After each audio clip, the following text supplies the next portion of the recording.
संकेत आज निश्चितपणे दिलं नाही। व्यासपीठावर उपस्थित असलेले कम्युनिस्ट चळवळीतले माझे सर्व ज्येष्ठ सहकारी, या विभागातील लोकप्रतिनिधी, या सभेचं वृत्त संकलन करण्यासाठी आलेले सर्व पत्रकार, मीडियाचे प्रतिनिधी आणि समग्र महाराष्ट्रातून काही जिल्ह्यातून आलेले प्रतिनिधी, शेतकरी बंधू भगिनींनो, सप्टेंबर महिन्यामध्ये ज्या वेळेला ठाणे जिल्ह्यामध्ये या समृद्धी मार्गाची नोटिफिकेशन झाली, त्याच वेळेला मागाशी नुकतंच ज्याने आपल्याला मार्गदर्शन केलं ते बाबाराव हरणे यांनी अतिशय जागरूकता दाखवून सगळ्या सामाजिक कार्यकर्त्यांना आणि राजकीय कार्यकर्त्यांना एकत्रित करून कुठला प्रसंग शेतकऱ्यावर आलेला आहे त्याची त्यांनी पूर्णपणे जाणीव करून दिली।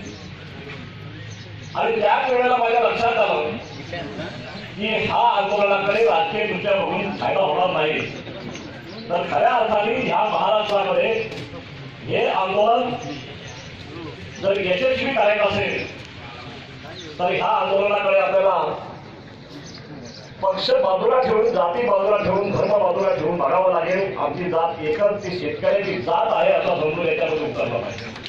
इतकं गांभीर्य या आंदोलनाचं आहे। मी माझा परिचय करून देणार आहे आपल्याला थोडासा। 22 वर्षाचा असताना मी गुरुताई परवडेकरांच्या चळवळी बघितलेल्या आहेत कम्युनिस्ट पक्षाच्या माझ्या गावामध्ये। माझे वडील काँग्रेसचे, परंतु 23 वर्षाचा असताना त्यावेळेला समग्र देशामध्ये जयप्रकाश नारायण यांनी जी क्रांतीची हाक दिली होती, त्या क्रांतीच्या हाकेला हो देऊन आमच्यासारखे जे तरुण जनता पार्टीमध्ये सामील झाले, त्यातला मी एक। दुर्दैवाने जनता पार्टीचा पतन झाला आणि त्यानंतर शेतकऱ्यांच्या प्रश्नावर अतिशय आक्रमक भूमिका घेऊन आम्ही राजकीय काम करावं लागलं। ज्यावेळेला भारतीय जनता पक्षामध्ये वडापाव खाऊन काम करत होतो आम्ही, तब्बल 25 वर्षाचा प्रवास झाल्यानंतर माझ्या पूर्णपणे लक्षात आलं की याला शेतकऱ्यांची काही गरज झालं नाही। जे बांधायचं आहे राम मंदिर त्याच्याबद्दल खूप काही बोलतात, त्यामुळे अशा पक्षामध्ये राहून शेतकऱ्याचं हित होऊ शकत नाही आणि त्यामुळे कुंभी सेना नावाची एक संघटना स्थापन केली।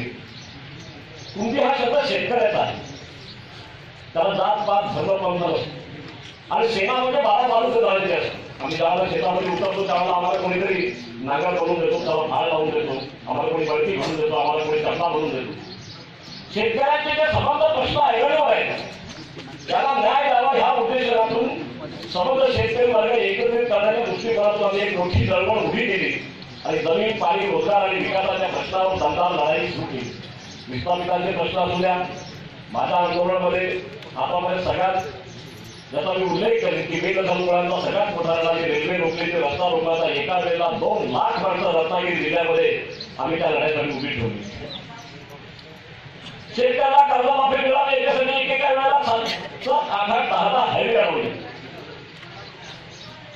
इथून मुंबईला पाणी पुरवठा होतो, त्या तामसा धरणातून 5-5 धरणं बांधल्यानंतर देखील तिथल्या माणसाला प्यायला पाणी मिळत नाही, तिथल्या विस्थापिताचं कुठल्याही प्रकारचं पुनर्वसन केलं जात नाही। त्यावेळेलाही आक्रमक भूमिका घेऊन तब्बल 10 वर्ष लढलो आम्ही आणि त्यांच्या जमिनी गेल्या होत्या। अशा 900 लोकांना जमीन गेल्यानंतर त्यांना नोकरी एका वेळेला द्यायला आम्हाला यश मिळालं, त्यांना प्यायला पाणी देण्यामध्ये यश मिळालं।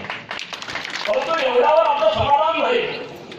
या देशातले पंतप्रधान माननीय कैलासवासी लाल बहादूर शास्त्री यांनी सांगितलं होतं, जय जवान जय किसान।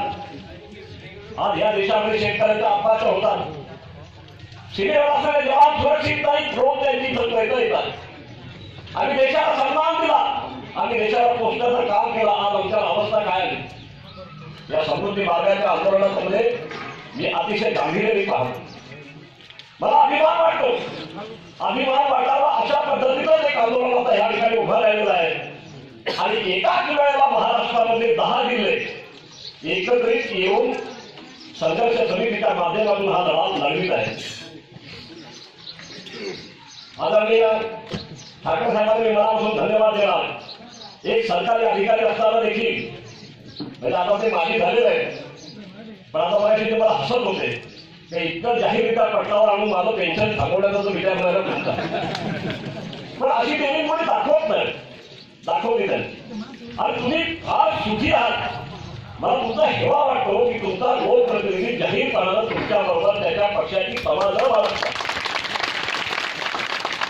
आज जाहीरपणाला आजच नाही तर विधानसभेचं त्यांचं भाषण देखील मी मगाशी व्हॉट्सअपवर पाहिला. मला तुमचा हेवा वाटला, कारण आमच्या ठाणे जिल्ह्यामध्ये हेवा वाटावा अशी परिस्थिती नाही, तिरस्कार करावा अशी परिस्थिती आहे. तिथला आमदार असो, तिथला खासदार असो, जसं काय समृद्धीची सुपारी घेतलेली अशा पद्धतीने वागत. एखाद्या 35 की 40 काहीतरी ढक्कल घेतलेले म्हणजे तरी सुपारीच घेतलेली. आमच्या ठाणे जिल्ह्याने इतकं दिलंय. वरून ओव्हरहेड वायर जाऊ द्या, उच्च दाबाच्या विद्युत वाहिन्या आणून गॅस पाईपलाईन जाऊ द्या, रेल्वेचा रुंदीकरण असू द्या, नाही तर रस्त्याचं रुंदीकरण असू द्या. शेतकऱ्याला गृहीत न धरता सरकार ज्या पद्धतीने अलीकडे काम करतं याच्याबद्दल आपल्या प्रत्येक माणसाच्या मनामध्ये, शेतकऱ्याच्या मनामध्ये संताप असला पाहिजे. परवा मी तिकडून सांगितलं की ज्या वेळेला 1200 police rapid action force SRP Kalyan तालुक्यामध्ये आमच्या समोर उभे ठाकले होते, त्यावेळेला मी तिथल्या कलेक्टरला विचारलं की ह्या देशामध्ये लोकशाहीचं राज्य आहे की ब्रिटिशांचं. अरे ब्रिटिश देखील इतक्या वाईट पद्धतीने वागले नव्हते. ब्रिटिश देखील इतक्या वाईट पद्धतीने वागले नव्हते. ऑक्टोबर महिन्यामध्ये 2 तारखेला आम्ही खूप मोर्चा काढला शहापूरमध्ये. आणि आता होळीच्या दिवशी ज्यावेळेला सर्वेक्षणाला सुरुवात केली कल्याण तालुक्यामध्ये, त्यावेळेला सर्वेक्षणाला विरोध करणाऱ्या महिलांवर पोलिसांनी लाठीचार्ज केला. मी गुजरातच्या बॉर्डरवर तिथून काही तासात मी त्या गावामध्ये पोहोचलो. आपले ठाकरे साहेब पुण्यामध्ये होते, तेही काही तासात त्या ठिकाणी पोहोचले. पोलिसांना आम्ही निश्चित सांगितलं अशा पद्धतीची दादागिरी आम्ही सहन करणार नाही आणि सशस्त्र लढा केल्या खेळी करणार नाही. आमच्या जमिनीमध्ये येणारा तुम्हाला अधिकार दिला कोणी? अरे आमच्या बाप दादांच्या जमिनीत ह्या देवाने पण आम्हाला दिलेलं आहे. आमचे बाप दादे त्याच्यामध्ये खपलेले आहेत, त्याचे रक्त आटवलेलं आहे. तरी त्याच्यामध्ये पिढ्या आमच्या बर्बाद झालेल्या आहेत. आमच्या आईचं अपहरण करताना आम्ही बघायची भूमिका घेऊ शकत नाही. खबरदार ह्या ठिकाणी जर तुम्ही कायद्याचा आम्हाला बळगा दाखवला असा तशाच तसे उत्तर देऊ. तशाच तसे उत्तर द्यायला त्या ठिकाणी प्रारंभ झाला. सर्वेक्षण चालू आहे, पण सर्वेक्षण कशा पद्धतीने चालू? एकेका गावात 1200 पोलीस आणि 500 माणसं असतात.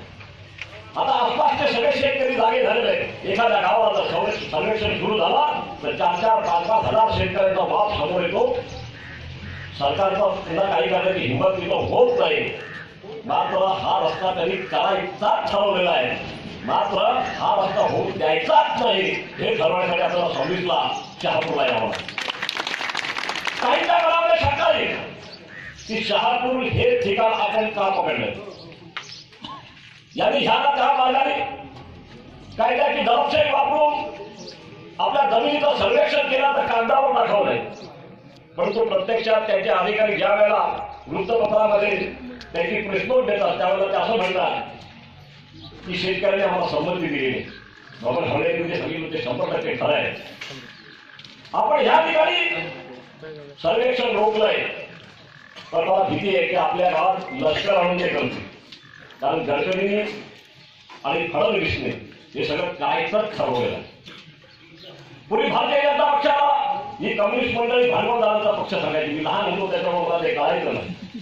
पण ज्या वेळेला 2000 साली माझ्या लक्षात आलं का मी भांडवलदारांच्या पक्षात काम करतो त्यावेळेला मी प्रामाणिकपणे राजीनामा दिला आणि शेतकऱ्यांची चळवळ उभी केली की जी चळवळ आज कुंभी जिल्ह्याच्या रूपाने जातीपातीच्या भीती तोडून गावातल्या आम्ही सगळ्या शेतकरी वर्गाला आणि कष्टकरी वर्गाला एकत्रित करून आम्ही ती चळवळ चालवतो. आणि म्हणून मी आपल्याला मनापासून विनंती करायला हवं की हे आंदोलन जर आम्हाला शेवटाला घेऊन जायचं असेल तर केवळ शहापूरच्या लोकांनी एकत्रित घेऊन चालणार नाही, कल्याणच्या लोकांनी एकत्रित घेऊन चालणार नाही. या समृद्धी मार्गाला आपला विरोध आहे हे सांगण्यासाठी एका ठिकाणी यावं लागेल. आणि एका ठिकाणी जर यायचं असेल तर ज्या ठिकाणी हा समृद्धी मार्ग सुरू होतो ते ठिकाण शहापूर आणि भिवंडी तालुका आहे. आणि तिथूनच भिवंडीला आणि मुंबईच्या लगतच्या सगळ्या शहरांना पाणी दिलं गेलेलं आहे. धरणाचे साठे आमच्या हातामध्ये आहे. पहिल्याच दिवशी एक शब्द वापरला होता, कसा दुर्गी रोड जर तुम्ही थांबवला नाही तर मुंबईचा पाईपलाईनचा पुरवठा आम्ही कधीही बंद करू शकतो. मुंबईला पाण्यापासून सोडून करू. मुंबईला ती रेल्वे गेलेली आहे ती शहापूर तालुक्यामधूनच गेलेली आहे. मुंबईला जो हायवे गेलेला आहे तो शहापूर तालुक्यामधूनच गेलेला आहे. आणि म्हणून समग्र 10 जिल्ह्यातल्या लोकांनी एकत्रित येऊन 356 गावातल्या लोकांनी एकत्रित येऊन सरकारला त्या ठिकाणी अंतिम इशारा द्यायचा आहे की हे सर्वेक्षण आम्हाला मान्य नाही. त्यामुळे ह्या रस्त्यापासून कुणाचाही फायदा नाही. 25-25 अंतरावर किलोमीटर अंतरावर त्याचे आउटलेट दिलेले. बऱ्याच लोकांना असं वाटलंय की नजीकची शहरं जी उभी करणार तेही रद्द केले त्यांनी असा आभास तयार केलेला आहे. पण ते खोटं आहे. या आंदोलनाला गर्दी होऊ नये, या आंदोलनामध्ये माणसं येऊ नये त्याच्यासाठी माणसाचा रेटा कमी करण्यासाठी त्यांनी ठराविक लोकांना विस्थापित होतात असं दाखवलेलं आणि एकेकाला बाहेर काढायला सुरुवात केली. आमच्या गुजरातमधून एक हायवे येतो, 120 मीटर त्याची रुंदी आहे. 120 मीटर त्याची रुंदी आहे. तशी त्याची देखील 120 मीटर रुंदी आहे. आणि अलीकडून 100 कलीकडून 100 अशी 100 मीटर जागा करावी, 300 मीटर जागा लागणार आहे. तिथे घर उद्ध्वस्त होतात, झाडं उद्ध्वस्त होतात. सगळ्या वस्त्यांनी आम्ही कसे उद्ध्वस्त होतो हे सांगितलेलं आहे. आणि म्हणून या संबंध आंदोलनावर जर योग्य दिशा द्यायची असेल तर आमचा संमिश्र जो लढा आहे तो लढा आम्हाला यशस्वी करावा लागेल. साऱ्या महाराष्ट्रातून एकत्रित येऊन सरकारला आम्हाला सांगावं लागेल की हुकुमशाही बंद करा. आम्ही शेतकरी म्हणून एकत्र झालो आहोत. आज बऱ्याच शेतकऱ्याच्या चळवळीची कारण आहे. आम्ही एखाद्या व्यक्तीला महात्मा बनवतो, आम्ही एखाद्या राजकीय पक्षावर विसंबून राहतो. त्यापेक्षा शेतकऱ्यांनी आपली जीवन मरणाची लढाई असं समजून याच्यामध्ये आलं पाहिजे. इथे बसलेले अनेक चळवळीतले ज्येष्ठ कार्यकर्ते माझ्यापेक्षाही सिनियर आहेत. मला मनापासून या आंदोलनाच्या संबंधात जे वाटतं ते असं वाटतं की प्रत्येक जिल्ह्यातून काही प्रतिनिधी घ्यावेत आणि याची कोर कमिटी तयार करावी. आता अनेक काही ज्येष्ठ त्यांच्या नावाने शरद पवार साहेबांनी परवा मी नाव घेऊन बोलतो, परवा शरद पवार साहेबांनी गोपालराव साहेबांना त्याच्या घरी बोलवलं आणि त्यांनी ह्या रस्त्याची भानगड काय असं विचार. अरे शरद पवारांना आधी आमच्याबरोबर चर्चा करायला आम्ही आंदोलन करतो, आम्ही राजा काढ्या खातो, आम्ही पोलिसांच्या समोर रोज उभे राहतो. आमच्याबरोबर चर्चा करावी आणि मग तुम्ही सगळे राजकीय पक्षाचे लोक एकत्रित येऊन त्याला खरंच पाठिंबा द्यायचा आहे. आमदार साहेबांनी खूप चांगलं सांगितलं त्याची व्यक्तिगत भूमिका ठेवली. कारण ते पक्षाची भूमिका मांडू शकत नाही. पक्षाची भूमिका जी काही मांडायची ते उद्धव ठाकरे मांडू शकतात, त्यांचा मान आहे. मी काँग्रेस पक्षाचा जनरल सेक्रेटरी महाराष्ट्राचा, मी पक्षाची अधिकृत भूमिका नाही मांडू शकत. पण मी ह्या आंदोलनामध्ये काँग्रेस पक्षाचा जनरल सेक्रेटरी किंवा कुणबी सेनेचा महाराष्ट्राचा संस्थापक म्हणून आलो नाही, शेतकऱ्याचा मुलगा होऊन आलेला. भूमिका मी मांडली. कारण शरद पवार जर असं म्हणत असेल की रस्ता होऊ नये तरी पृथ्वीराज चव्हाण साहेबांना बोलवा, अशोक चव्हाण साहेबांना बोलवावं, कांगोलला बोलवावं, सगळ्यांनी एकत्रित करून त्याच्यावर दबाव तयार करा. पण असे प्रत्यक्षात घरी बोलून एखाद्या अधिकाऱ्याच्या बरोबर चर्चा ज्या वेळेला होते त्यावेळेला आमच्या मनामध्ये संशय आणि त्यामुळे भविष्यामध्ये आम्हाला हे जर आंदोलन टिकवायचं असेल तर आम्हाला कोर कमिटी तयार करण्याची नितांत आवश्यकता आहे असं मला स्वतःला वाटतं. कारण ह्या आंदोलनामध्ये फूट पडण्याची दाट शक्यता आहे. गल्लोगल्ली गावोगावी तरी माणसं पेरलेली, आमिषा दाखवण्यासाठी माणसं पेरलेली. त्यामुळे आपण जाहीरपणानं ज्या ज्या राजकीय पक्षाला ह्या आंदोलनाला पाठिंबा द्यावासा वाटतो त्यांच्या सर्वोच्च नेत्यांनी त्यांची पक्षाची भूमिका जाहीर करावी आणि त्यानंतर या व्यासपीठावर यावं आणि त्याच्यामध्ये भाग घ्यावा असे माझे स्वतःचं मत. या बाबतीमध्ये आपण सर्व सगळं कारण 29 तारखेला पुढाकार घेऊन ठाकरे साहेबांनी या मिटिंगचं नियोजन केलं. ते एवढ्यासाठीच होतं की मी गेला असतो तर मी काँग्रेस पक्षाचा जनरल सेक्रेटरी, मी गेला असतो तर मी काँग्रेस पक्षाचा कोणीतरी संस्थापक म्हणून, उद्या वांगे साहेबांनी केलं तर ते कोणीतरी शिवसेनेचे आहे. पण आम्ही सगळे शेवटी शेतकरी आहोत. आम्हाला ह्या भूमिकेमध्ये भविष्यामध्ये शेतकऱ्यांच्या बाबतीमध्ये अतिशय आक्रमक भूमिका घ्यावी लागणार. कारण आमचे मोदी साहेब 165 दिवसातून 200 दिवस परदेशामध्ये नजारो परदेशामधून जर किती कंपन्या इथे येऊन घातलेले आहेत काय घरातील काही कळत नाही त्याच्यामध्ये. पण ह्या अशा कंपन्या जरी काही येऊन बसणार असतील तर भांडवलदारांचं राज्य ह्या देशामध्ये येईल असं मला स्वतःला भीती वाटते.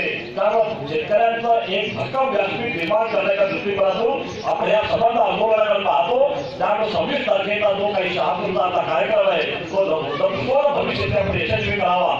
या ठिकाणी आम्हाला बोलवण्यात माझ्या सहकार्याचं स्वागत केलं, आम्हाला बोलण्याची संधी दिली, त्याबद्दल मी मनापासून आपल्याला धन्यवाद देतो. एका चांगल्या कार्यक्रमाच्या नियोजनाबद्दल आपल्याला पुन्हा मनापासून धन्यवाद देऊन माझं भाषण संपवतो. जय हिंद.